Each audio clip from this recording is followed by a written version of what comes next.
محترم ناظرین کرام، آج کل ایک مثال عام ہے کہ کسی کو کچھ خرچ کرنے کا کہیں تو وہ کہتا ہے کیا میرے پاس کوئی قارون کا خزانہ ہے، ادھر خرچ کرو ادھر خرچ کرو ادھر خرچ کرو۔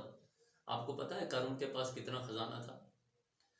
قرآن پاک میں اس کا بیان ہے، ان قارون کان من قوم موسیٰ فبغى علیہم وآتیناہ من الکنوز ما ان مفاتحہ لتنوء بالعصبۃ اولي القوہ۔ یہ فرعون کا وزیر تھا، اللہ نے اسے بہت سارا مال دیا تھا۔ حضرت موسیٰ علیہ السلام کو اللہ نے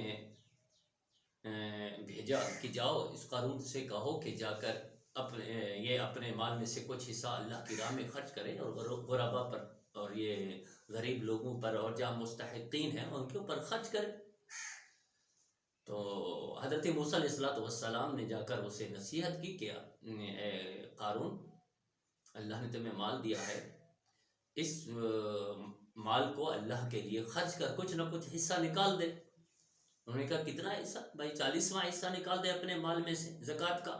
اس نے حساب لگایا، اچھا، اور جب اس نے حساب لگایا یہ تو بہت بڑا مال تھا، بہت بڑا مال، ایک ذخیرہ تھا مال کا۔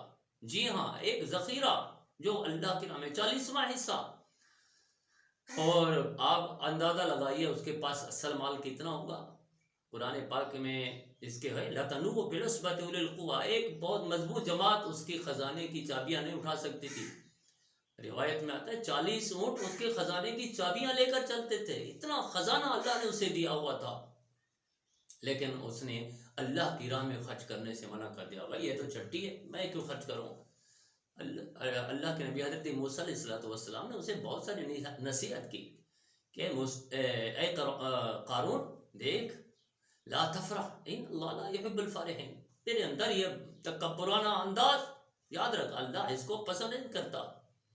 زمین پر اکڑ کے نہ چل، اللہ نے مال دیا ہے تو اس میں کوئی خرچ کر اللہ کی رضا کے لیے۔ یاد رکھیے، ہاں واقعی ایسا ہوتا ہے، اللہ نے جسے مال دیا ہوتا ہے تو پل بھر میں یہ کہانی بدل بھی سکتی ہے۔ آج مال ہے تو کل یہ مال نہ ہو، جس طرح قارون کے ساتھ ہوا۔ پتہ ہے کیا ہوا؟ اللہ فرماتا ہے جب اس نے یہ انداز نہیں بدلا، فَخَسَفْنَا بِهِ وَبِدَارِهِ الْأَرْضِ، اس کے مال کو اور اس قارون کو، اس کے خزانے کو ہم نے زمین میں ان سب کے ساتھ قارون کو بھی دھسا دیا۔ فَخَسَفْنَا بِهِ وَبِدَارِهِ الْأَرْضِ فَمَا كَانَ لَهُ مِنْ فِئَةٍ يَنْصُرُونَهُ مِنْ دُونِ اللَّهِ وَمَا كَانَ مِنَ الْمُنْتَصِرِينَ۔ اللہ کے سوا اس دن اس کی کون مدد کرتا؟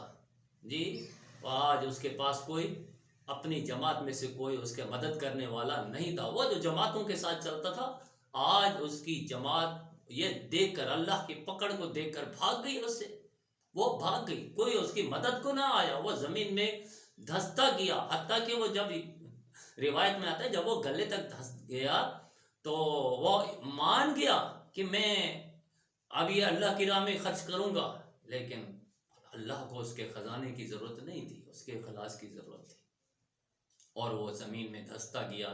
آج تک وہ ہر روز بلا ناغہ وہ زمین میں دھستا جا رہا ہے۔ کبھی آپ اس کے خزانے کو تلاش کرنے کی کوشش نہ کریں، آپ کو نہیں ملے گا یہ قارون کا خزانہ، اتنا وسیع خزانہ، کیونکہ اس خزانے کو آپ تلاش بھی نہ کریں، کیونکہ یہ وہ خزانہ ہے جس پر اللہ کی ناراضگی ہے۔